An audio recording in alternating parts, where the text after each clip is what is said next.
Hello friends, आपका स्वागत है टेल टाइम्स पर। चलिए शुरू करते हैं आज की कहानी rebirth of sweet angel episode 16। उस लड़की के पेरेंट्स की बात सुनने के बाद सुहानी ने किसी से कुछ नहीं कहा और वह वापस उस कमरे के अंदर चली गई जहां वो लड़के अभी भी उन दोनों टाइगर के सामने थे। उन लड़कों की हालत उन टाइगर की वजह से बहुत खराब थी। वो डर से थर थर कांप रहे थे, लेकिन सुहानी के मन में उनके लिए रत्ती भर भी दया की उम्मीद दिखाई नहीं दे रही थी। सुहानी को अपने सामने देखकर वो दोनों टाइगर जाकर उसके पैरों में बैठ गए। ये सुहानी के ही बचाए हुए टाइगर थे।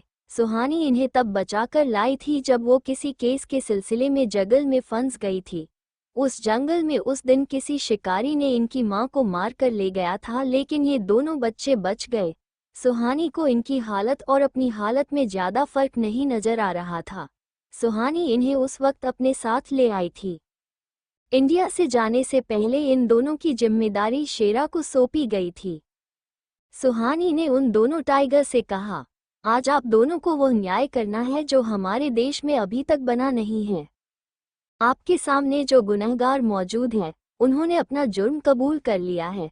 इन्होंने एक लड़की की यह हालत की है कि वह खुद से भी अपनी नज़रें नहीं मिला पा रही। उस लड़की को खुद से घिन आ रही है। इन दरिंदों की वजह से उसकी हालत ऐसी है कि वो बिस्तर से उठ भी नहीं सकती, और हो सकता है उसे अपने बाकी की जिंदगी दूसरों के सहारे ही गुजारनी पड़े।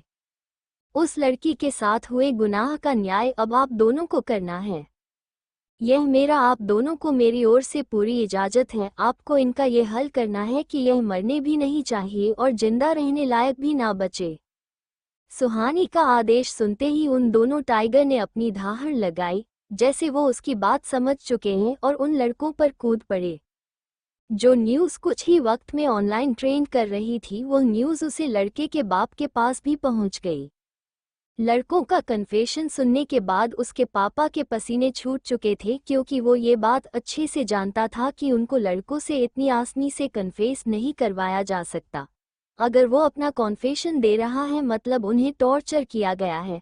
जहां वो लड़के अपना कन्फेशन दे रहे थे, उस जगह को देखते ही वह आदमी पहचान गया और उसने अपने लोगों को वहां जाकर अपने बेटे को बचाने के लिए कहा। अपने मालिक का आदेश मिलते ही वो लोग वहां के लिए निकल गए, लेकिन जब तक वो वहां पहुंचते सुहानी अपना काम करके वहां से निकल चुकी थी। जब वो आदमी अपने गुंडों के साथ वहां पहुंचा तो उसे उसके बेटे की चीख सुनाई दे रही थी। उस आदमी ने जब अपने बेटे की यह हालत देखी तो उसके सांसें रुक गई। उसका बेटा खून से लथपथ था। उसकी पूरी स्किन जगह जगह से खरोंची जा चुकी थी, लेकिन उसे एक भी चोट ऐसी नहीं दी गई थी जिससे उसकी जान जा सके। अपने बेटे की हालत देखने के बाद वो आदमी जोर जोर से चिल्लाने लग गया, कोई जल्दी से एम्बुलेंस को बुलाओ। किसने किया मेरे बेटे का ये हाल? मैं उसे जिंदा नहीं छोड़ूंगा, बर्बाद करके रख दूंगा सब कुछ। उस आदमी के साथ आए हुए गुंडों ने वहां सिचुएशन को संभालते हुए उन लड़कों को जल्दी से गाड़ी में बिठाया और हॉस्पिटल लेकर निकल गए। लड़कों को लेकर वो लोग जब हॉस्पिटल पहुंचे तो डॉक्टर ने लड़कों की हालत को देखते हुए ही अपने हाथ खड़े कर दिए। डॉक्टर ने उसे आदमी से कहा, आप जिनको यहाँ लेकर आए हैं उनका ट्रीटमेंट करने की हम पूरी कोशिश करेंगे, लेकिन हम आपको पहले बताते हैं हम इन्हें बचा नहीं पाएंगे। उनके पूरे शरीर पर घाव हैं और यह कोई साधारण घाव नहीं है, उनकी पूरी स्क्रीन को खरोंची जा चुकी है। हम आपके बेटे को अगर बचा भी लेंगे तो वो कभी भी नॉर्मल जिंदगी नहीं जी पाएगा। उसके साथ लाए गए लड़कों ने तो पहले ही दम तोड़ दिया है, उनमें से सिर्फ एक लड़का जिंदा बचा है। डॉक्टर की बात सुनकर उस आदमी ने डॉक्टर की कॉलर पकड़ ली और उसे चिल्लाते हुए कहा, अगर मेरे बेटे को कुछ हुआ ना डॉक्टर, तो मैं तुम्हारे हॉस्पिटल को जलाकर खाक कर दूंगा। तुम्हें जो करना है वह करो, लेकिन मेरे बेटे को बचाओ। मुझे किसी और से कोई फर्क नहीं पड़ता, लेकिन मेरे बेटे को ठीक करो। उस आदमी का गुस्सा देखकर डॉक्टर ने आगे उसे कुछ भी नहीं कहा और उन लड़कों को लेकर ऑपरेशन थिएटर के अंदर चले गए।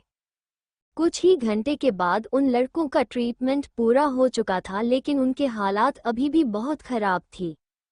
दर्द के मारे वो लोग बेहोश हो चुके थे और उन्हें अभी तक होश नहीं आया था।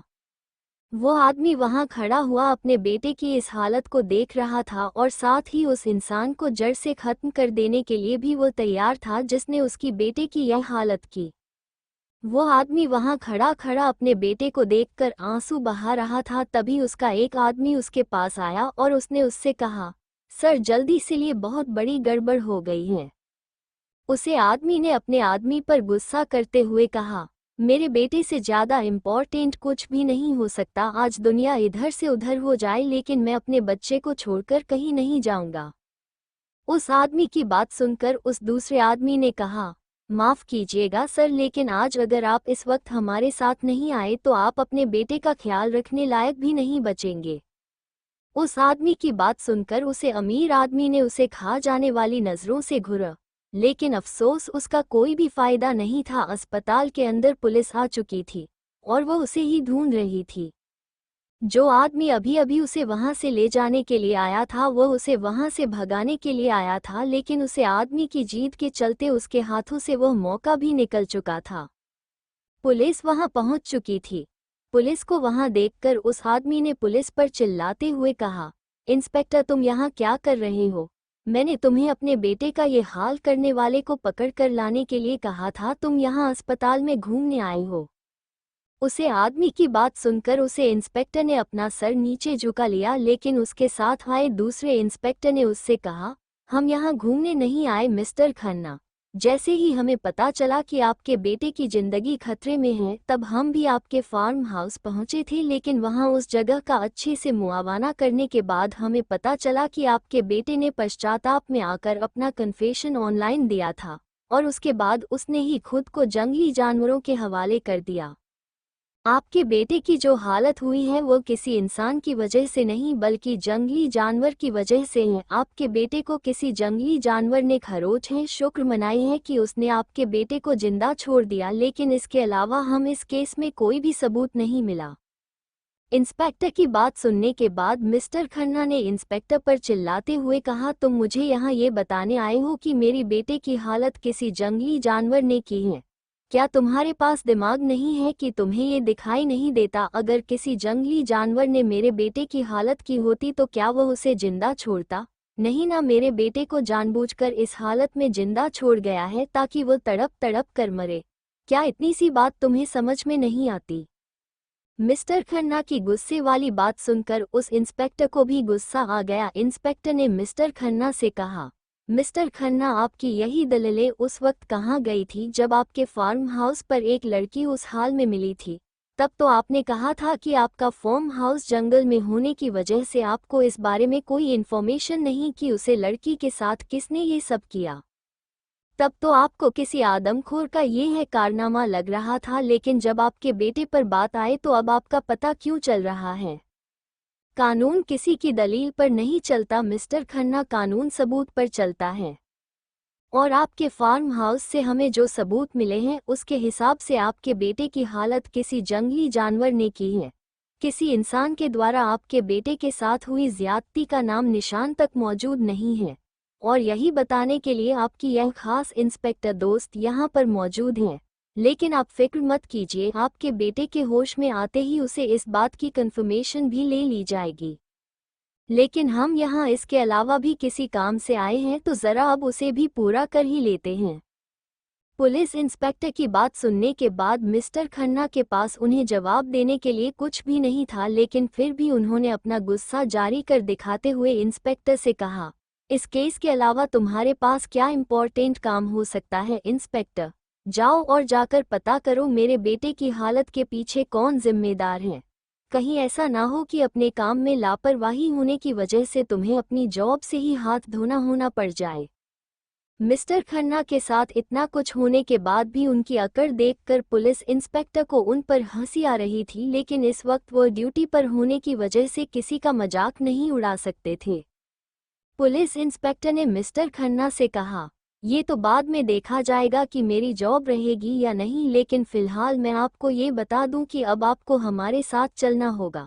हमें आपके खिलाफ बहुत सारे इलीगल कामों के सबूत मिले, पहले ज़रा उनकी तो जांच पड़ताल कर ली चाहिए। मिस्टर खन्ना का गुस्सा तो पहले ही 7वें में आसमान पर था। पुलिस इंस्पेक्टर की बात सुनने के बाद उनको कंट्रोल करना ही काफी मुश्किल हो गया। कहा वो अपने बेटे के बदला लेना चाहते थे, उसके गुनहगार को पकड़ना चाह रहे थे, और यहाँ वो इंस्पेक्टर खुद उन्हें ही गिरफ्तार करने की बात कर रहा था। मिस्टर खन्ना ने पुलिस इंस्पेक्टर पर चिल्लाते हुए कहा, कौन से सबूत की बात कर रहे हो इंस्पेक्टर? तुम शायद मुझे जानते नहीं हो। किसने भेजा है तुम्हें यहाँ? पुलिस इंस्पेक्टर, जो अब तक मिस्टर खन्ना को टॉलरेट कर रहा था, उसने मिस्टर खन्ना को आंख दिखाते हुए कहा, आपने सही कहा मिस्टर खन्ना, मैं भले ही आपको अब तक नहीं जानता था, लेकिन अब आपको पूरा देश जानेगा। दूसरे पुलिस इंस्पेक्टर ने, जो अब तक सर झुकाए खड़ा था, उसने मिस्टर खन्ना और पुलिस इंस्पेक्टर के बीच में आते हुए कहा, सर प्लीज आप शांत हो जाइए, कुछ कानूनी कार्यवाही है, इसलिए प्लीज हमारे साथ चलिए। वह पुलिस इंस्पेक्टर मिस्टर खन्ना को समझाकर अपने साथ पुलिस स्टेशन ले जा चुका था और मिस्टर खन्ना के बेटे की सुरक्षा के लिए वहां पर 2 कांस्टेबल तैनात कर दिए गए थे। सुहानी, जो अब घर आ चुकी थी, वो अपनी मामी जी के साथ बैठकर टीवी पर चल रही न्यूज को देख रही थी। हर तरफ मिस्टर खन्ना की इलीगल कारनामों की खबरें दिखाई जा रही थी। मिस्टर खन्ना को गिरफ्तार किए जाने से लेकर उन्हें पुलिस स्टेशन तक ले जाने की सारी लाइव फुटेज ऑनलाइन न्यूज पर दिखाई जा रही थी। सारी दुनिया मिस्टर खन्ना पर थू थू कर रही थी, किसी को भी उनके लिए बिल्कुल भी सिंपैथी नहीं थी। मिस्टर खन्ना के कारनामे सामने आने के बाद उनके बिजनेस पार्टनर और दोस्तों ने उनसे पूरी तरह से पाला झाड़ लिया था। ऋषभ खुद एक बिजनेसमैन था, उसकी नज़रों से ये सब बचे रहना मुश्किल था। ऋषभ ने सुहानी की मामी जी को इसीलिए यहाँ बुलाया था कि वह उन्हें अपने साथ ले जा सके। ऋषभ ने अपने दिल पर पत्थर रखकर यह डिसीजन लिया था, लेकिन इस खबर के बाहर आने के बाद तो उसे सुहानी को लेकर और भी ज्यादा फिक्र होने लगी थी। सुहानी के पहले ही दुश्मन कम नहीं थे और सुहानी ने और ज्यादा दुश्मन बनाने की तैयारी में कर रखी थी। डेविड पहले से ही सुहानी को मारने की फिराक में था और अब सुहानी का मिस्टर खन्ना के साथ पंगा। ऋषभ ने सोचा था कि कविता जी को यहाँ बुलाने के बाद वह सुहानी को यहाँ से बेंगलुरु लेकर चली जाएगी और सुहानी पर मंडरा रहा खतरा टल जाएगा, लेकिन अब तो ऋषभ को ये है उम्मीद भी टूटती हुई नजर आ रही थी, क्योंकि ना ही तो सुहानी अब तक बेंगलुरु गई थी और अब तो उसने मिस्टर खन्ना और उनके बेटे का भी भांडाफोड़ कर चुकी थी। ऋषभ को अपनी वाइफ पर प्राउड था कि सुहानी ने उन्हें अच्छा सबक सिखाया, लेकिन साथ ही उसे सुहानी की फिक्र भी हो रही थी, क्योंकि सुहानी ने भले ही मिस्टर खन्ना को जेल पहुंचा दिया था, लेकिन मिस्टर खन्ना के साथ इन्वॉल्व पार्टनर्स जो इस काम में उनके साथ थे वो अब चुप बैठने वालों में से नहीं थे। उन्होंने भले ही मिस्टर खन्ना से अपना पला झाड़ था, लेकिन वो किसी भी हाल में उस शख्स को बिल्कुल भी नहीं जाने देना वाले थे जिन्होंने उनके काले कारनामों को दुनिया के सामने लाकर रख दिया था। रात के वक्त सुहानी अपनी खिड़की में खड़ी चांद का निहार आ रही थी। सुहानी का मन बेचैन हो रखा था, उसे नींद नहीं आ रही थी, इसलिए वो खिड़की में आकर खड़ी हो गई। सुहानी खिड़की में खड़ी थी, तभी अचानक ऋषभ भी वहां पहुंच गया। ऋषभ पहले की तरह ही खिड़की से आया था, इसलिए घर में किसी को भी ऋषभ के आने का पता नहीं चल पाया। ऋषभ को अपने सामने देखकर सुहानी ने उससे मुंह फेर लिया। सुहानी का यूं मुंह फेरना ऋषभ को बिल्कुल भी अच्छा नहीं लग रहा था, लेकिन इस वक्त वह इन चीजों पर ध्यान नहीं दे सकता था। इस वक्त उसे सुहानी से कुछ इम्पोर्टेंट डिस्कशन करना था। ऋषभ ने सुहानी से कहा, क्या तुम मुझसे इतनी नाराज हो कि अब तक मेरी शक्ल भी नहीं देखना चाहती? ऋषभ का सवाल सुनकर सुहानी ने पहले तो उसे इग्नोर करना ही सही समझा, लेकिन फिर जब सुहानी से रहा नहीं गया तो सुहानी ने पलटकर ऋषभ से कहा, मिस्टर ऋषभ आर्यन, आप ही तो चाहते थे कि मैं यहाँ से चली जाऊँ, इसलिए आपने पूरी प्रॉपर प्लानिंग भी की थी। फिर ऐसा क्या हो गया जो आप मुझसे मिलने यहाँ चले आए? सुहानी की बात सुनकर ऋषभ ने कहा, क्या तुम अपना गुस्सा थोड़ी देर के लिए साइड में रखकर मुझसे बात कर सकती हो? सुहानी को ऋषभ पर काफी गुस्सा आ रहा था, लेकिन इस वक्त उसका ऋषभ की बात सुनना जरूरी था। सुहानी ने कहा, कहिए मिस्टर आर्यन, क्या कहना चाहते हैं आप मुझसे? सुहानी का इस तरह खुद से अनजान की तरह बिहेव करना और सबको बिल्कुल भी अच्छा नहीं लग रहा था, लेकिन इस वक्त वह इन सब पर ध्यान नहीं देना चाहता था, लेकिन वो सुहानी के गुस्से को अच्छे से समझ रहा था। ऋषभ ने सुहानी से कहा, पिछले 3 साल से तुम मुझसे इसलिए डर रही आर्य परिवार की नज़रों में तानिया आए क्योंकि तुम्हें प्रिंसेस की फिक्र थी। फिर अचानक से ऐसा क्या हो गया है कि तुम्हें अपनी बेटी की फिक्र बिल्कुल ही बंद हो गई है। मैं जानता हूँ कि तुम काफ़ी स्ट्रांग हो, अपने दुश्मनों से अकेले लड़ सकती हो, खुद की हिफाजत कर सकती हो, लेकिन क्या तुम्हारी बेटी भी अपने दुश्मनों से लड़ सकती है? बुरा मत मानना, लेकिन कल तुम्हारे दुश्मनों में से किसी ने प्रिंस पर अटैक कर दिया तो तुम क्या करोगे? क्या तुम सारी दुनियादारी छोड़कर हर एक पल के लिए प्रिंस को अपनी नज़रों में रख सकती हो? और ये तो बिल्कुल भी मत कहना कि प्रिंस पर कोई अटैक नहीं करेगा। प्रिंस पर पहले भी अटैक हुआ है, उसका किडनी पढ़ने की कोशिश की गई थी। अगर उसी दिन तुम्हारा वह दोस्त माइकल वक्त पर नहीं पहुंचता तो प्रिंस के साथ क्या हो सकता था ये तुम अच्छे से जानती हो। ऋषभ की बात सुनकर सुहानी ने सबके बीच काटते हुए कहा, देखिए आप प्रिंस को बीच में लाना बंद कीजिए, वह मेरी बेटी है, उसका ख्याल मैं अच्छे से रख सकती हूँ। ऋषभ ने जानबूझकर सुहाने की दुखती रख पर हाथ रखा था। ऋषभ ने सुहानी को प्रयोग करते हुए कहा, हाँ बिल्कुल, तुम अपनी बेटी की भी विश्वास कर सकती हो। तुम प्रिंसेस की क्या, अपने से जुड़े सभी लोगों की हिफाजत बहुत अच्छे से कर सकती हो, लेकिन मेरा सवाल ये है कि क्या तुम हर पल प्रिंसेस की हिफाजत कर सकती हो? यार छोड़ो, मैं तुमसे क्या ही सवाल पूछ रहा हूँ। मैं तुम्हें यहाँ ये बताने आया था कि मैं कोर्ट में प्रिंसेस की सिक्योरिटी के लिए केस फाइल करने वाला हूँ। मुझे नहीं लगता कि जिस हिसाब से तुम लोगों से दुश्मनी माल ले रही हो उसे हिसाब से मेरी बेटी तुम्हारे साथ सीकर है, इसलिए उसकी कस्टडी अब मेरे पास होनी चाहिए। वैसे भी तुम्हारे पास अपने दुश्मनों से निपटने के बाद टीचर के लिए वक्त बचेगा ही का। शिवानी ने कभी सपने में भी नहीं सोचा था कि ऋषभ यह कदम उठाएगी। पिछले कुछ वक्त मेरे सबकी प्रिंस को और सुहानी को लेकर फिक्र को देखते हुए सोने के मन में एक उम्मीद जग गई थी कि शायद सबसे समझने लगा है, वो अब भी उससे प्यार करता है, लेकिन जैसे कि इस कदम नहीं तो सुहानी की सारी उम्मीदों को तोड़ कर रख दिया था। ऋषभ ने अपने साथ लाइव हुए पेपर्स को सुहाने के हाथ में रखा और चुपचाप वहां से चला गया। ऋषभ तो अपने मन की बात कहकर सुहानी से वहां से चला गया था, लेकिन अब सुहानाई को बहुत ज्यादा डर लग रहा था। सुहानी को इस बात पर यकीन नहीं हो रहा था कि ऋषभ उसके साथ ऐसा कर सकता है। वो ऋषभ के पहले किए हुए धोखे से तो अभी तक उभरी भी नहीं थी कि ऋषभ ने एक बार फिर से उसे गहरा शोक दे दिया था। एक बार फिर ऋषभ ने अपनी बातों से सुहानी के दिल को छलनी छलनी कर दिया था।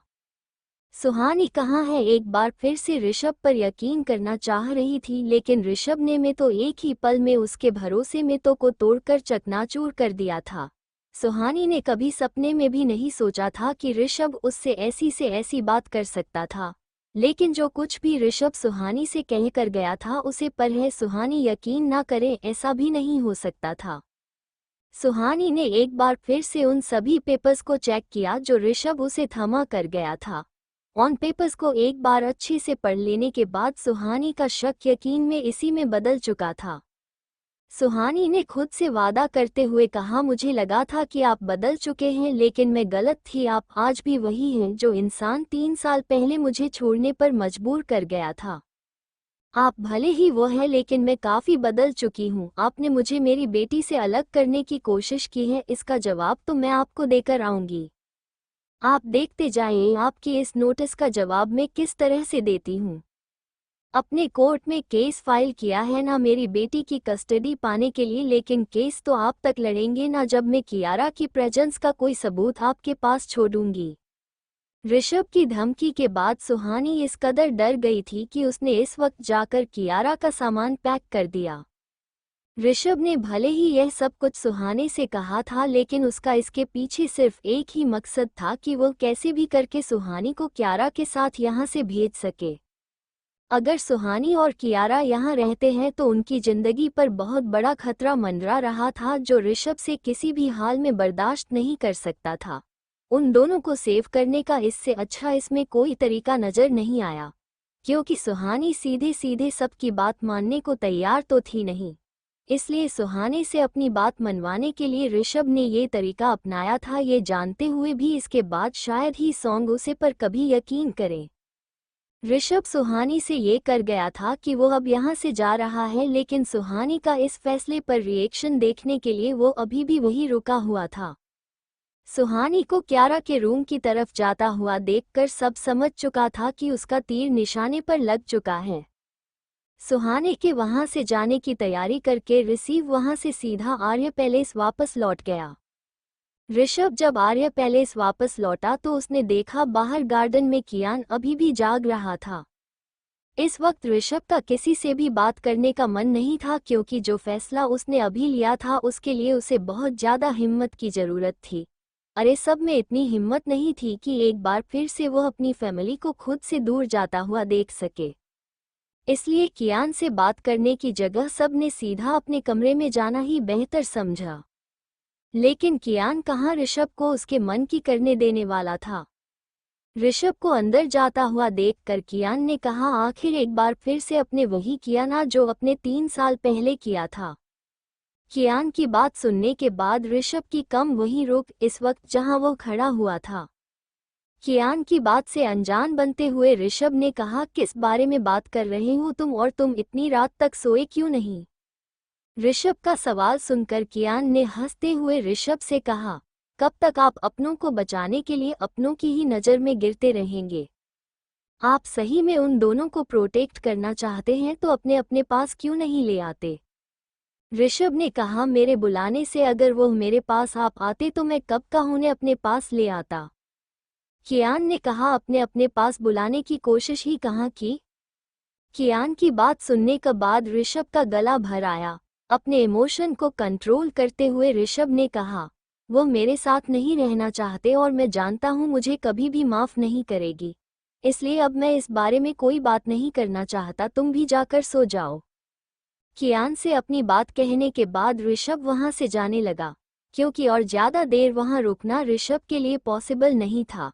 अगर वह थोड़ी देर और कियान के सामने रुकता तो वह अपनी वो सांस पर कंट्रोल नहीं कर पाएगा, ये बात इस वजह से जानता था। ऋषभ को अपने इमोशंस छुपाता हुआ देखकर कियान ने कहा, आपसे मूव ऑन करके ही एंजल का रहना होता तो एंजल के पास ऐसे कई मौके बहुत बार आए होंगे। वो सिर्फ आपके बुलाने का इंतजार कर रही है। वो भले ही आपसे ना कहें, लेकिन ये तो सब जानते हैं कि आंसर में सिर्फ और सिर्फ आपसे प्यार किया है। अगर वो आपके पास नहीं आना चाहिए कि तो वो किसके पास जाना जाएगी? आप एक बार दिल से उसे पुकार कर तो देखिए, वो थोड़ी चली आएगी। खुद से और अपनी फैमिली से कब तक भागेंगे? एक न एक दिन तो आपको इन सब का सामना करना ही होगा। लेकिन मुझे डर है भाई, कहीं आप उसे दिन अपना सब कुछ खो ना दे। ऋषभ से अपनी बात करने के बाद कियान वहां से चला गया। कियान के जाने के बाद ऋषभ ने आसमान की तरफ देखते हुए कहा, अगर इतना ही आसान होता तो मैं कब का अपने प्यार को अपने पास ले आता। मैं चाहूं तो फिर उसे अपने पास नहीं रख सकता। अपने स्वार्थ में आकर मैं उनकी जिंदगी खतरे में नहीं डाल सकता। जब तक मैं सब सही नहीं कर देता मैं उन दोनों को यहाँ नहीं रख सकता। भले ही मुझे उन दोनों से दूर रहना पड़े, लेकिन मैं उन दोनों को खतरे में नहीं डालूंगा। तब तक तो बिल्कुल भी नहीं, जब तक मेरा मकसद पूरा नहीं हो जाता। ये प्यार कुर्बानी मांग रहा है और मैं अपने प्यार में कुर्बान होने के लिए पूरी तरह से तैयार हूँ। कविता जी सुहानी, कियारा और क्रिस को लेकर वापस बेंगलुरु जा चुके थे। ऋषभ तक जब यह न्यूज़ पहुंची कि सुहानी अपनी फैमिली के साथ वापस बेंगलुरु चली गई है तो उसके दिल पर धक्का सा लगा, लेकिन वह जानता था कि उसका यह फैसला ही सभी के लिए सही है। उन लोगों के जाने के बाद ऋषभ ने रमन को बुलाया और उससे कहा, जितना जल्दी हो सके पता करो आर्यन फैमिली और मल्होत्रा फैमिली के बीच ऐसी कौन सी डील हुई थी जिसने सालों पहले इस माफिया वर्ल्ड को ही बदल कर रख दिया। ऋषभ का ऑर्डर मिलते ही रमन वहां से अपने इन्फॉर्मेशन सेलेक्ट करने के लिए निकल चुका था। सुहानी को बेंगलुरु लौटे हुए 7 दिन हो चुके थे, लेकिन अभी तक डेविड वापस लंदन नहीं गया था। ऋषभ ने डेविड के हर एक एक्टिविटी पर नज़र रखने के लिए अपने लोगों को उसके पीछे लगाया था। उसे समझ नहीं आ रहा था कि जब सुहानी अब इंडिया में कहाँ है, इस बारे में डेविड को कुछ पता ही नहीं है, तो फिर डेविड यहाँ क्यों रुका हुआ है। जानवी जी और एलेन को भी ऋषभ ने अब अपनी कस्टडी में ले लिया था। अब डेविड के यहाँ इंडिया में रुकने का कोई भी रीज़न नहीं बचा था, लेकिन फिर भी डेविड वापस लौटने को तैयार ही नहीं था। इसकी वजह पता करने के लिए ऋषभ ने काफ़ी कोशिश की, लेकिन उसके हाथ कुछ भी नहीं लगा।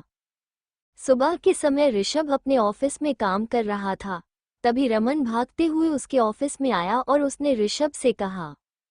ऋषभ से रमन ने जो कुछ कहा वो ऋषभ को समझ नहीं आ रहा था, इसलिए ऋषभ ने रमन से कहा, तुम पहले आराम से सांस ले लो, उसके बाद बताओ क्या हुआ है।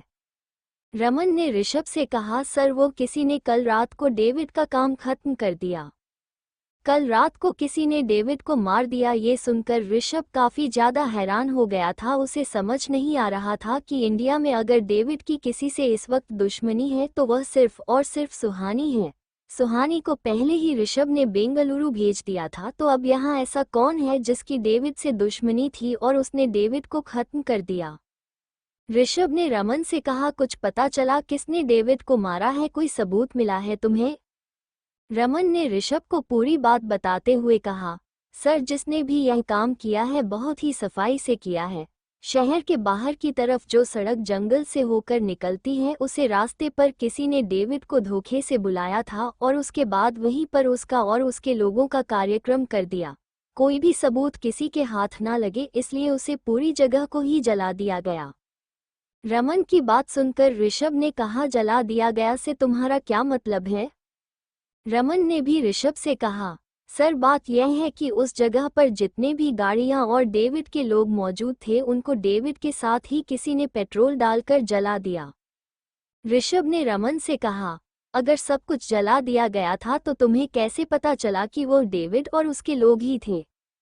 रमन ने कहा, सर सुबह पुलिस जब उस लोकेशन की जांच कर रही थी तब पुलिस इंस्पेक्टर से मेरी बात हुई और उसने वो जो चीज़ बच गई थी जलने से उनके अवशेषों से इंफॉर्मेशन निकाल लिया और उनका मानना है कि डेविड अपने काफिले के साथ उस रात को उस रास्ते पर गया था, क्योंकि चेक पोस्ट पर जो सीसीटीवी कैमरा लगे हैं वहां से उन्हें यही इंफॉर्मेशन मिली है कि डेविड और उसके लोग ही उसे रास्ते पर गए थे। उनके ना तो आगे और ना ही पीछे कोई और उस रास्ते पर गया था, इसलिए किसने किया और कैसे किया इसके बारे में कोई भी इंफॉर्मेशन मिलना काफी मुश्किल है। रमन की बात सुनने के बाद तो ऋषभ का शक और भी बढ़ गया। ऋषभ ने रमन से कहा, ठीक है, लेकिन तुम इस बात के लिए इतनी श्योर कैसे हो सकते हो कि जो लाश मिली है उनमें से एक लाश डेविड की ही थी। रमन ने कहा, सर यह कहना तो मुश्किल है कि वो डेविड ही है या नहीं, लेकिन हम बस यह मान सकते हैं कि उस रास्ते पर अपने लोगों के साथ गया था तो वहां मौजूद लाश में से एक डेविड भी है और यहाँ कोई भी डेविड की फैमिली से इंडिया में मौजूद नहीं है, तो डेविड की लाश को आइडेंटिफाई करना भी काफी मुश्किल है। ऋषभ ने रमन से कहा, तो फिर जो लोग मारे हैं उनमें से डेविड नहीं था। यह एक जाल है जो हमें फंसाने के लिए बन गया है, जिससे सारी दुनिया यह मानकर चले कि डेविड मर चुका है और वह लोग अपने मकसद को अंजाम तक पहुंच सके, उनके मकसद में कोई भी रुकावट ना आए। पुलिस को अपनी जांच पड़ताल जारी रखने दो और तुम अपने लेवल पर इसके बारे में पता करो कि है ये किसका किया धरा है। ऋषभ का ऑर्डर मिलने के बाद रमन वहां से जा चुका था। रमन के जाने के बाद ऋषभ ने अपने हाल देख तो उसकी हालत थोड़ी खराब हो रखी थी। वो कल रात से ऑफिस में ही काम कर रहा था, वो अपने घर गया ही नहीं। सुहानी को बेंगलुरु भेजने के बाद ऋषभ ने एक बार फिर से खुद को अपने काम में पूरी तरह से डुबो लिया था। फिर से ऋषभ ये सब कुछ जानबूझकर कर रहा था ताकि उसे सुहानी है कि यार की याद ना आए और वो अपने मकसद को अंजाम दे सके। अपनी बिल्डिंग की कांच की दीवार से बाहर देखते हुए ऋषभ ने कहा, मैं उम्मीद करता हूं कि इन सब में तुम्हारा कोई हाथ ना हो, क्योंकि अगर इन सब में तुम्हारा हाथ हुआ तो ये तुम्हारी जिंदगी का वो डिसीजन होगा जिसके लिए तुम्हें बहुत ज़्यादा रिग्रेट करना पड़ सकता है। तुम सोच भी नहीं सकते कि तुमने किस काम को अपने हाथ में लिया है और किन लोगों के गरीबन पर हाथ डाला है। दुश्मन हमेशा वो नहीं होता जो हमारे आंखों के सामने मौजूद होता है, बल्कि हमारी लड़ाई तो उसे दुश्मन से हो रही होती है जो हमारे आंखों के सामने मौजूद तक नहीं होता। इसके बारे में हमें कोई जानकारी नहीं होती और वो किसी और के कंधे पर रखकर बंदूक चल रहा होता है। उसे दुश्मन से लड़ने के लिए अपने सामने मौजूद दुश्मन से हारने का नाटक करना पड़ता है, ताकि जो दुश्मन किसी और के कंधे पर बंदूक रखकर चला रहा है वो हमारे सामने आ सके। दूसरी तरफ एक अंधेरी जगह है पर एक आदमी जिसके हाथ पैर बंधे हुए थे और उसके चेहरे पर काफी चोटों के निशान थे, वो दर्द से करहा रहा था और जमीन पर गिरा हुआ था। उसके सामने दो काले कपड़े पहने हुए लोग खड़े हुए थे। उन काले कपड़े वालों में से एक ने कहा, तुम्हें क्या लगा था तुम मेरी कैद से बचकर निकल जाओगे और मैं बचकर जाने दूंगी? तुम्हें क्या लगा था तुम अपनी मेहनत के बलबूते मेरी चंगुल से बच करके निकले? अगर तुम ये सोच रही हो तो ये तुम्हारी जिंदगी की सबसे बड़ी भूल है। तुम्हें वहां से जाने देना भी मेरे ही प्लान का एक हिस्सा था। जी हाँ, ये काले कपड़ों में मौजूद शख्स कोई और नहीं सुहानी ही थी, जो अब छुप कर अपनी पहचान को हाइड करके अपने दुश्मनों पर अटैक कर रही थी। सुहानी ने जानबूझकर बेंगलुरु जाने से पहले डेविड को मौका दिया था भगाने का। डेविड ने उसे मौके का पूरा फायदा उठाते हुए सुहानी की कैद से भाग खड़ा हुआ था। सुहानी ने जानबूझकर डेविड को अपने कैद से आज़ाद होने दिया था ताकि सभी को यही लगे कि सुहानी यहाँ से सारा किस्सा खत्म करके अपनी फैमिली के पास वापस लौट गई है। और ये तो बहुत कम लोग ही जानते थे कि सुहानी मल्होत्रा फैमिली से बिलोंग करती है। जो लोग सुहानी को मिस मल्होत्रा के नाम से जानते थे उन्हें सुहानी की आर्यन फैमिली की बहू में की आइडेंटिटी का नहीं पता था, और जो आर्यन फैमिली के थ्रू सुहानी को जानते थे वो सुहानी को मिस मल्होत्रा के नाम से नहीं जानते थे। बहुत कम लोग थे जैसे कि आर्यन फैमिली जो मिस मल्होत्रा और सुहानी के बीच का डिफरेंस जानती थी, और आर्यन फैमिली में भी सब लोग इस बात को नहीं जानते थे। डेविड ने अपने सामने मौजूद सुहानी को देखकर कहा, तुम्हें क्या लगता है तुम मुझे एक बार फिर से कैद करके टॉर्चर करोगी तो तुम मुझसे सच जान लोगी? कहते हुए डेविड जोर जोर से हंसने लग गया। डेविड इस वक्त इस हालत में नहीं था कि वह सुहानी पर हंस सके, लेकिन उसके बाद भी डेविड का इस तरह से सुहानी पर हंसना इस बात को इंडिकेट कर रहा था कि अब वह अपना दिमाग की संतुलन खोने वाला है, या यूँ कहें कि वह मेंटली डिस्टर्ब लग रहा था। सुहानी ने डेविड की कमजोरी को पकड़ते हुए कहा, ठीक है, अगर तुम्हें लगता ही है कि तुम्हें टॉर्चर करके मैं अपना सच नहीं जान सकती तो कोई बात नहीं, सच तो तुम मुझे वैसे भी नहीं बताओगे तो कम से कम तुम्हें तुम्हारे किए की सजा तो दे दी जाए। डेविड को धमकी देने के बाद सुहानी ने शेरा को आवाज लगाई। शेरा को आवाज लगते ही शेरा सुहानी के सामने मौजूद था, उन दो व्हाइट टाइगर के साथ जिन्होंने उन लड़कों को सबक सिखाया था। उन टाइगर को अपने सामने देखने के बाद तो डेविड की हालत भी खराब हो गई, क्योंकि डेविड भी यह बात अच्छे से जानता था कि किसी जंगली जानवर ने ही अभी कुछ दिन पहले हुए इंसिडेंट में उन लड़कों की हालत खराब की थी, उन्हें इस हालत तक पहुंचा दिया था कि वह ना तो जी सकते हैं और ना ही चैन से मर सकते हैं। और अब अपने सामने दोनों व्हाइट टाइगर को देखते हुए डेविड को ये समझने में देर नहीं लगी कि अब उसका क्या हास्य होने वाला है। डेविड अपनी दुर्गति होते हुए नहीं देखना चाहता था। वह सुहानी के फिजिकल टॉर्चर को बर्दाश्त कर सकता था, लेकिन किसी जानवर के टॉर्चर को बर्दाश्त करने की हिम्मत उसमें नहीं थी। उसने सुहानी के पैर में पकड़ते हुए कहा, मैं तुम्हें सारा सच बताने को तैयार हूँ जितना मुझे पता है, लेकिन तुम मुझसे वादा करो कि तुम मुझे छोड़ दोगे। डेविड के यहाँ सुनने के बाद सुहानी ने उससे कहा, ये तो तुम्हारे सच पर डिपेंड करेगा कि तुम्हें छोड़ना चाहिए या नहीं। सुहानी की स्ट्रिक्टनेस देखते हुए डेविड ये तो समझ चुका था कि अब उसका बचना और ना बचना सिर्फ सुहानी के रहमोक्रम पर डिपेंड करता था। अगर उसने थोड़ी भी होशियार दिखाने की कोशिश की तो उसकी क्या हालत हो सकती थी यह वो बहुत अच्छे से जानता था। इसलिए वो सब कुछ सच बताने के लिए तैयार हो गया। डेविड के सच बोलने के लिए हाँ करते देख सुहानी ने शेरा को इशारा किया और शेरा ने जाकर डेविड को नीचे से उठाकर वहां रखी चेयर पर बैठा दिया। सुहानी ने दूसरी चेयर लेकर बिल्कुल उसके सामने बैठ गई। डेविड ने बताना शुरू किया। डेविड ने सुहानी से कहा, एक वक्त था जब नॉर्थ ईस्ट में माफिया वर्ल्ड पर माहेश्वरी का राज था और साउथ वेस्ट में मल्होत्रा के नाम से माफिया वर्ल्ड चलता था। इनकी टेरिटरी फिक्स थी, दोनों में से कोई भी किसी की टेरिटरी में इंटरफेयर नहीं कर सकता था। अगर इंटरफेयर हुआ तो फिर जंग होना तय था। और जंग के मौसम कई बार छिड़े, क्योंकि कुछ लोग थे जो अपने एरिया में कुछ भी करके अपनी टेरिटरी से भागकर दूसरे की टेरिटरी में आ जाते थे। मतलब एक माफिया से बचने के लिए दूसरे माफिया के साथ हाथ मिला लेते थे, और उसकी वजह से काफ़ी क्रपट लोगों को इससे बहुत फ़ायदा मिल रहा था और नॉर्मल सिटीजन को बहुत नुकसान उठाना पड़ रहा था। ऐसा नहीं था कि माफिया कोई भले लोग थे, लेकिन माफिया के कुछ उसूल होते थे और वो अपने उसूल से वो किसी कीमत पर समझौता नहीं करते थे। और उन्हीं उसूलों के चलते और क्रपट लोगों की मिलीभगत का नतीजा था कि दोनों माफिया के बीच जंग छिड़ना। बहुत साल पहले भी ऐसा ही कुछ हुआ और उस जंग में बहुत से निर्दोष की जान चली गई। इस खून खराबी को रोकने के लिए ऐसे शख्स की जरूरी थी जो दोनों माफिया के बीच कम्युनिकेटर बन सके, ये बार बार होने वाले खून खराबी को रोक सके। ऐसा इंसान ढूंढने से पहले शर्त ये रखी गई कि वो दोनों माफिया में से किसी एक का भी रिलेटेड नहीं होना चाहिए।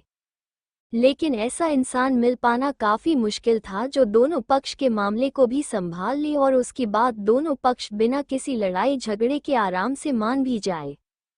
जब भी यह सब सही रहा था उसी वक्त एक चीज ऐसी भी थी कि माफिया की कुर्सी के लिए होने वाले वारिस की पहचान भी करनी थी। दोनों ही तरफ के लोग अपने अपने लेटर से मिलना चाहते थे और किसी एक को माफिया किंग बनाना काफी मुश्किल होता है जब तक उसमें सारी क्वालिटीज ना आ जाए माफिया की। जैसा कि आम लोगों के दिमाग में होता है कि माफिया लोग सिर्फ लूटपाट लड़ाई झगड़ा मारकटे करते हैं, लेकिन ऐसा नहीं होता। माफिया के लोग खूब फ्लैट हैं लेकिन उनके भी कुछ उसूल होते हैं। हर देश की कानून व्यवस्था और अर्थव्यवस्था को संभालने में उनका एक बड़ा रोल होता है। इसलिए ये कुर्सी जिसको भी मिले वो काबिल होना जरूरी था और इस कुर्सी के लिए काफ़ी सारे लोग तक लगाए बैठे थे क्योंकि उसके पास जो पावर्स होते हैं अनलिमिटेड हैं जिनकी पर फिर कोई सोच भी नहीं सकता। इसलिए बारिश का चुनाव बहुत ही महत्वपूर्ण होता है। दोनों ही तरफ के माफी आज ने अपने वारिस को वारिस घोषित करने से पहले उन्हें कुछ ऐसे टास्क दिए जाते हैं जिन्हें ने पूरा ही करना पड़ता है और उन्हीं के विशेष पर उनका अगला माफिया होना तय किया जाता है। कुछ ऐसा ही इंडिया में भी चल रहा था। माफिया किंग बनने से पहले सभी को अपनी काबिलियत साबित करना जरूरी था। मल्होत्रा परिवार में से जो माफिया किंग थे उनके एक लड़की और एक लड़का था। चंकी वह दोनों ही कभी थे लेकिन उनकी बेटी बहुत ही ज्यादा हो की आरती, लेकिन बाकी के लोग उसे अपने ट्रैक्टर के रूप में एक्सेप्ट करने को तैयार ही नहीं थे। इसलिए उसकी कबीले को साबित करने के लिए उसे कैसे हटा सकती दिया गया जो काफी खतरनाक होने वाला था। तय हुआ था कि सोनारिका मल्होत्रा को अपनी पहचान छुपाकर दिल्ली जाना होगा और माहेश्वरी फैमिली से कुछ ऐसी इन्फॉर्मेशन निकालनी होगी जो दोनों माफिया वर्ल्ड के बीच में होने वाले किसी समझौते को लेकर काफी कॉन्फिडेंस होने वाली थी। तुम्हारी माँ सोनारे कामोत्रा बहुत ही ज्यादा शातिर महिला थी। वो जितना शांत और सिंपल नजर आती थी वो उतने ही ज्यादा इंटेलिजेंट औरत थी। हो यहाँ दिल्ली भी आए और माहेश्वरी फैमिली से वो कॉन्फिडेंशियल इन्फॉर्मेशन भी उसने हासिल कर ली थी। लेकिन इसी बीच उसे माहेश्वरी परिवार के छोटे बेटे से प्यार हो जाता है। सोनी कार्य का जानती थी अगर वो ये कॉन्फिडेंशियल इन्फॉर्मेशन लेकर वापस बेंगलुरु लौट गई तो माहेश्वरी परिवार को माफिया वर्ल्ड में बहुत ज्यादा नुकसान पहुंचाने वाला था, क्योंकि इसके बाद होने वाला था उसकी वह लोग कल्पना भी नहीं कर सकते थे। सोनारिका ने बुलाई माहेश्वरी परिवार के छोटे बेटे से प्यार का नाटक उसको कॉन्फिडेंशियल इन्फॉर्मेशन को किया था, लेकिन नाटक करते करते वो कब उससे प्यार कर बैठे यह उसे भी समझ नहीं आया और उसे प्यार की वजह से उसने कॉन्फिडेंशियल इन्फॉर्मेशन को दोनों माफिया से सुरक्षित अपने पास ही रखा। सोनारिका ने अपने फादर को इस बारे में बताया था और उन्होंने इस बात के लिए उसे सहमति भी दे दी थी, लेकिन माफिया से जुड़े बाकी लोग इस बात के लिए कभी नहीं मानेंगे यह बात वह जानते थे। इसलिए उन्होंने भी इस फैसले की तरफ अपने कदम बढ़ाए जा उनके बीच में एक ऐसे इंसान को रखना आ जाना था जिसकी बात दोनों माफी आज आसानी से मान ले। सोनारिका ने सबसे चुप कर तुम्हारे पापा से शादी भी कर ली थी और दोनों माफी आज के बीच के कनेक्शन के रूप में एक फैमिली को चुना गया था, वह थे आर्यन फैमिली। आर्यन फैमिली के मुखिया एक ऐसे इंसान थे जिसकी बात दोनों ही माफिया आसानी से मान सकते थे, क्योंकि न सिर्फ उनका माफिया से कनेक्शन अच्छा था बल्कि वह इस देश की इकोनॉमी को चलन में एक बड़ा रोल प्ले करते थे। आर्यन फैमिली की मदद लेकर वो दोनों माफिया फैमिली के बीच का डिफरेंस खत्म करना चाहते थे और उन्हें एक साथ लाना चाहते थे। लेकिन आर्यन फैमिली को जो चॉकलेट कर रहे थे किशोर आर्यन, उन्हें ही उन्होंने अपने प्लान में शामिल किया था और उनके पिता की इजाजत से ही हुई है सब करने वाले थे। लेकिन बीच में ही किशोर आर्यन की नीयत बिगड़ गई। उन्हें लगा कि अगर दोनों माफिया एक साथ आगे तो यह उनके लिए खतरनाक साबित हो सकता है। इसलिए उन्होंने दोनों माफी याद किया होने वाले वारिस को ही ठीक करने लगाने की प्लानिंग कर डाली। अरुण की प्लानिंग में उन्होंने इंडिया से किसी की भी मदद नहीं दे सकते थे, इसलिए उन्होंने लंदन से मुझे बुलाया था। मेरी मदद से उन्होंने दोनों माफिया की वारिस को खत्म करने की प्लानिंग शुरू हुई। सबसे पहले माहेश्वरी परिवार की बड़े बेटे और बहू का काम तमाम किया गया और उसके बाद मैं सिर्फ प्यार के छोटे बेटे और मल्होत्रा परिवार की बेटी की जान ले गई। ये सब कुछ इतनी सफाई से किया गया था कि किसी को इस बात का शासन तक नहीं हुआ कि यह सब किसने किया। मैंने तो अपने लोगों को यही ऑर्डर दिया था कि उन दोनों के साथ उनके बच्चों का भी राम नाम सत्य कर दे, लेकिन न जाने कैसे तुम तीनों बच्चे निकले। वो तुम्हारा बाप ने तुम्हें पाल पोस कर बड़ा किया, उसने अपना दिमाग लगाया और तीनों को पहले अनाथ आश्रम पहुंचा और उसके बाद जब एक बार सारा माहौल ठंडा हो गया तो तुम दोनों को अनाथ आश्रम से अपने घर ले आया। लोगों को लगा था कि उसके बारे में कभी किसी को पता ही नहीं चलेगा, लेकिन उसकी उम्मीदों पर पानी था। फिर गया जब तुम बड़ी होगी, अपनी माँ के जैसे दिखने लग गई। तुम्हें देखकर कोई भी बता सकता था तुम किसकी बेटी हो, और इसी वजह से आर्य परिवार तुम्हें अपनी बहू बनाना चाहता था, क्योंकि वह नहीं चाहते थे कि वह रात जो तुम्हारा जन्म के समय यही दब गया था वह एक बार फिर से बाहर निकले और उनकी सियासत को कोई नुकसान पहुंचे। इसलिए तुम्हें अपने घर की बहू बनकर वह तो मैं अपनी आंखों के सामने रखना चाहते थे। एक बार तुम उनके घर की बहू बन जाती है, उसके बाद अगर मल्होत्रा फैमिली अपनी बेटी के दुश्मनों से बदला लेना भी चाहते तो भी वह जाकर अरविंद को नुकसान नहीं पहुंचा सकते थे, क्योंकि वह तुम्हारा ससुराल बन चुका होता। किशोर आर्यन और उसके बाप ने तो प्लानिंग तो बहुत अच्छी की थी और उसके लिए उन्हें एक काफ़ी अच्छी खासी कीमत भी चुकानी पड़ी, लेकिन उन सबके बावजूद भी उन्होंने अपने मकसद में कोई भी आज नहीं आने दे। आज उन्हीं के परिवार के वारिस की मन हो तुम और उनकी बहू भी। तुम्हें क्या लगता है तुम्हारा वो पति इतना बेवकूफ़ है जो जानबूझकर तुम पर शक करता है, या फिर तुम्हें जानबूझकर खुद से दूर भेजता? तुम्हारे पति कितना खतरनाक इंसान है कि अगर वो चाहे तो इस दुनिया को एक मिनट में इसका फंसा पलट कर रखते, लेकिन उसके बावजूद उसने तुम्हें खुद से दूर भेजो। तुम्हारे सारे इन्फॉर्मेशन होते हुए भी वो 3 साल तक तुम्हारे बारे में अनजान बनकर रहा, जैसे उसने भी इस बात को मान लिया हो कि तुम मर चुकी हो। दुनिया के सामने उसने ऐसे भी किया जैसे उसे पूरा यकीन है कि तुम अब इस दुनिया में नहीं रही। जिस देश को 2 माफिया मिलकर चला रहे थे, उसे देश में अब सिर्फ एक माफिया बचा था, और वह इतना बेवकूफ़ हो सकता है कि एक लड़की के कहने पर वह अपनी बीवी पर शक करे और से आधी रात को घर से निकाल दे।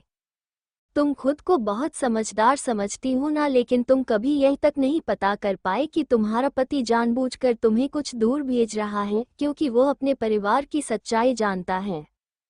मैंने कहा था ना तुम्हें, तुम सच सुन नहीं पाओगे, लेकिन अब सच तुम्हारे सामने। अब लोग बदल। मैं भी देखना चाहता हूँ कि तुम अपने ससुराल वालों से बदला कैसे लेती हो। तुम्हारी माँ के एक्सीडेंट में मेरा हाथ था, ये बात जाने के बाद तुम मुझे पूरी तरह से बर्बाद करने पर उतर आई और तुमने अपने मकसद को पूरा भी कर दिया। आज भले ही तुम मुझे खत्म कर दो, लेकिन अब मुझे देखना है कि तुम अपने माँ के असली गुनहगारों को कैसे सजा दिलाती हो। मेरी तरह क्या तुम उन्हें भी बर्बाद करके रख दोगी? कहते हुए डेविड जोर जोर से हंसने लग गया। डेविड ने सुहानी का मजाक उड़ाते हुए कहा, तुम्हें बहुत शौक था ना अपनी माँ और आपकी असलियत जाने का। अब मैं तुम्हें तुम्हारा सारा सच बता दिया है, जो जाकर ले लो अपना बदला और खत्म कर दो उसे परिवार को। जाओ, अब तुम्हारा ससुराल बन चुका है। तुम ये कभी नहीं कर पाओगी, ठीक उसी तरह जैसे तुम्हारी माँ को सारी सच्चाई पता होने की बात भी वह उन्हें खत्म नहीं कर पाई। डेविड से सारा सच सुन लेने के बाद भी सुहानी को यकीन नहीं था कि डेविड जो बातें उसे बोल रहा है वो पूरी तरह से सच है। लेकिन डेविड अपना पूरा सच बता चुका था, ये बात सुहानी जानती थी, इसलिए अब डेविड को जिंदा रखने का उसके पास कोई भी रीजन नहीं बचा था। सुहानी ने डेविड से कहा, मैं उम्मीद करती हूँ कि जो कुछ भी तुमने मुझसे कहा वह सच हो। अगर बाद में मुझे पता चला कि तुमने जो कुछ भी मुझसे कहा है उसमें कुछ भी गड़बड़ हुई, तो उसके बाद मैं तुम्हारा जो हाल से करूँगी उसके बारे में तुम सोच भी नहीं सकते। सुहानी की बात सुनकर डेविड ने कहा, मैं इतना बेवकूफ़ नहीं हूँ कि मेरी जान की बाजी लगी हुई और उसके बाद मैं झूठ बोलने की हिम्मत करूँ। मैंने जो कुछ भी कहा है उसका एक एक शब्द सच्चा है। डेविड की बात सुनने के बाद सुहानी ने उसे कुछ भी नहीं कहा और वहां से बाहर की तरफ निकल गई। सुहानी को इस तरह से जाता हुआ देखकर डेविड ने चिल्लाते हुए कहा, मैं तुम्हारे कहे अनुसार तुम्हें सच बता दिया, तुम मुझे ऐसे अकेले छोड़कर कहाँ जा रही हो। सुहानी ने बिना मुड़े डेविड से कहा, मैं तुमसे सिर्फ इतना कहा था कि अगर तुम मुझे सच बता देते हो तो मैं तुम्हारी जान नहीं लूंगी, तुम्हें टॉर्चर नहीं करूंगी।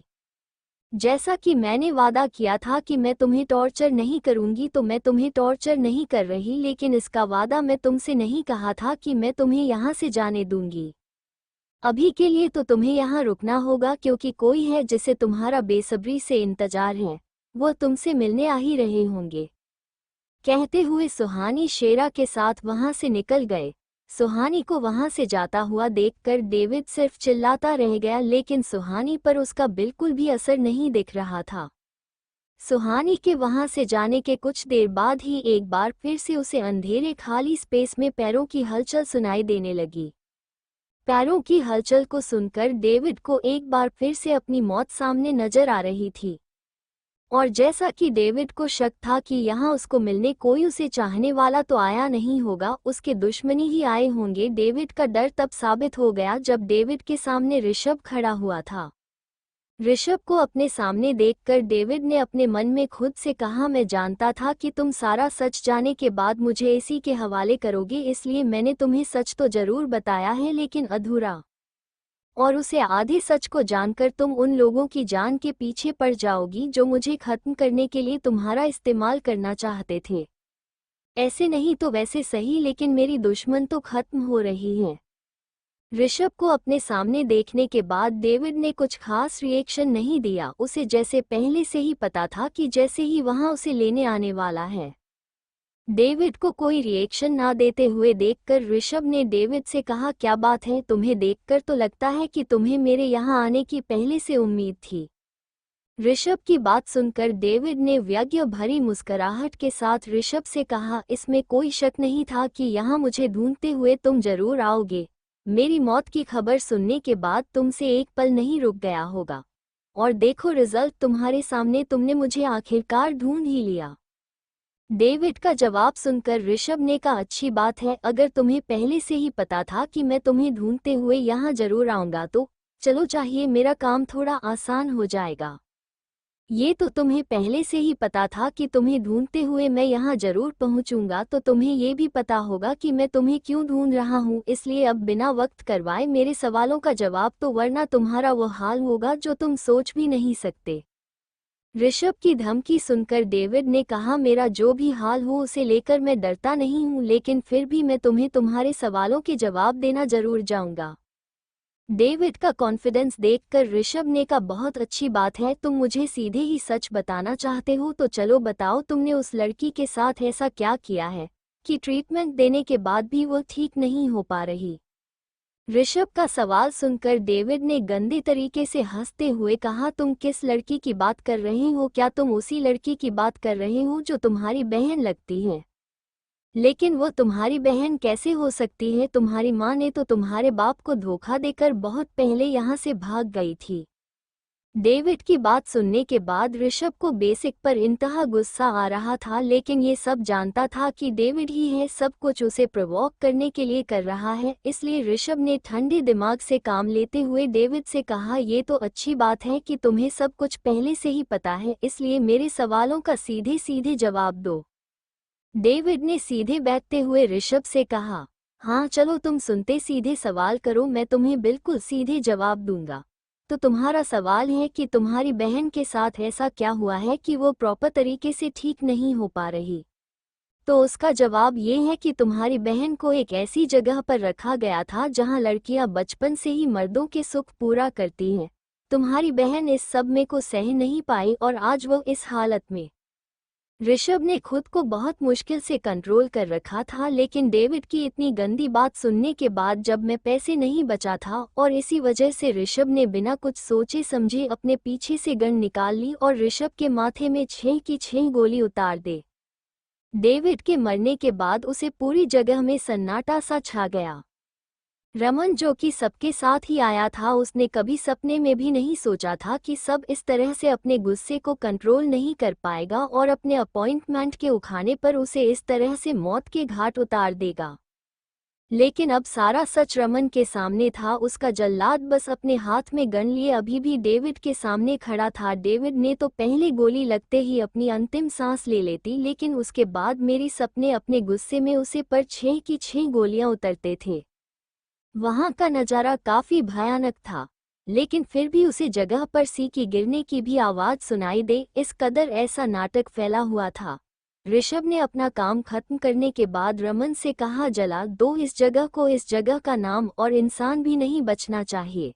जैसा कि ऋषभ का ऑर्डर था, रमन ने बिना को सोचे समझे अपने आदमियों का इशारा किया और रमन को लेकर वहां से बाहर की तरफ चला गया। ऋषभ और रमन के वहां से बाहर निकलते ही उनके आदमियों ने उसे पूरी जगह को आग के हवाले कर दिया। दी एंड।